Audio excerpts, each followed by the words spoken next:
from what you saw, who to blame? Well, quite clearly, there were an element, as we've just heard, of around 150. That was what I saw as well.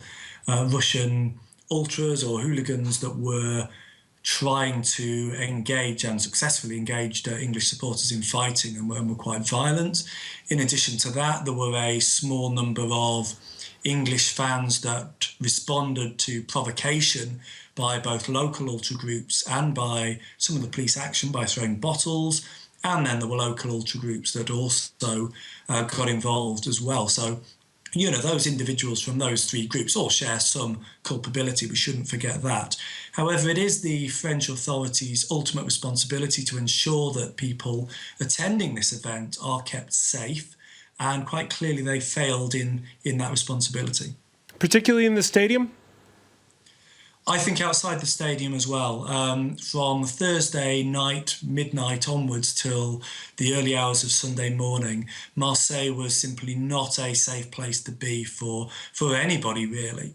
And actually, the violence outside the stadium was far worse than the violence inside it. And inside the stadium, ultimately, that's UEFA's responsibility rather than the police.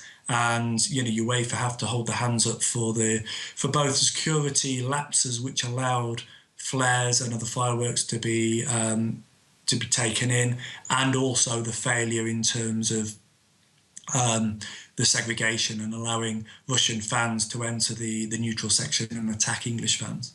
And what could French police have done differently?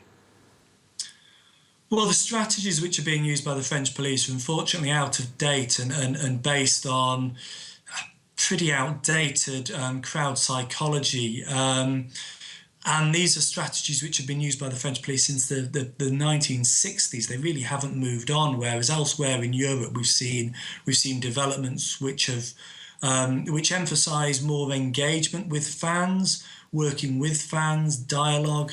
These are the kind of strategies which have been used not just in the UK, but in Germany, in much of Scandinavia, Portugal in 2004 for the European Championships, and in Germany for 2006 for the World Cup. So much of the rest of Europe has moved on and has had great success here. And I think that's one of the problems, the strategy. The other issue, of course, is that French police, and particularly the CRS, proved themselves to be operationally incapable of dealing with the threat of a relatively small group of Russian hooligans that essentially outthought and outmaneuvered them for the whole of a Saturday afternoon and evening. I was going to say, what was your reaction when you hear in that report the Marseille prosecutor saying, well, we didn't catch any of them? Well, it's quite astonishing. The only effective policing in terms of protecting other fans from them that I saw came from the plainclothed Brigade Anti-Criminalité, I think, where I saw 6 of those being able to stop that group of Russians crossing the road. So it's not like they were impossible to police. And I found it baffling that the French riot police were incapable in an entire afternoon and evening to corral these individuals and stop them attending the match. It was absolutely astonishing. How fearsome are these 150 Russians? I've seen all kinds of reports, Geoff, this Monday. Yeah, well, I think we need to be careful not to exaggerate the threat that's posed by them. It would appear from what I saw that there was a hardcore, maybe of around 30. These were the ones in black with balaclavas that were very, very serious, very, very violent, and very, very driven. Behind them was a larger group, maybe of 100 fans that you would think were just more regular fans, young lads in their 20s that didn't really look any different from the sort of scrappers that you would see in an English football fight or a Russian football fight. So for me, it's just a case of identifying these hardcore. Most of them have been caught on camera committing serious criminal offences and putting them through the French criminal justice system, which will clearly take them off the streets for the remainder of Russia's time at the Euros, at the very least.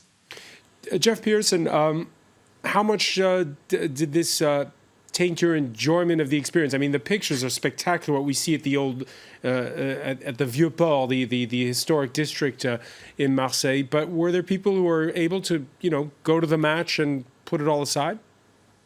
Well, it did. I mean, it didn't spoil my enjoyment because I was there to look at the policing, so it was highly interesting for me. But yeah, there were. I mean, particularly at the end of the match when the Russians came across the segregating fencing into the neutral section, that spoilt the match. Not just for the English fans that were the target, but also in that section were Russian fans and also, of course, local French fans. And there were ordinary Russian fans that were injured and caught up in tear gas, ordinary locals in Marseille that were caught up. So it wasn't just the England fans that were victims in this. And obviously this will have more than spoilt their enjoyment of the match. It was quite a terrifying experience for many. And hooliganism, because before the tournament, people were saying that, hooliganism is something of the past. I don't recall ever suggesting that hooliganism was something of the past. There are still hooligan firms present in the UK, but they don't have a lot of power because they're policed very well by the British authorities, and these hooligans very rarely travelled abroad even before we had banning orders, but now we have banning orders and they will lose their passports. So those hooligans, those individuals looking to engage in violence and disorder around football, they were never the threat to this tournament. The threat was always going to be disorder from normal English fans who were easily provoked. Geoff Pearson, unfortunately, I'm going to have to cut you short because we're going to go to Orlando to listen to the FBI. But many thanks for joining us from Manchester.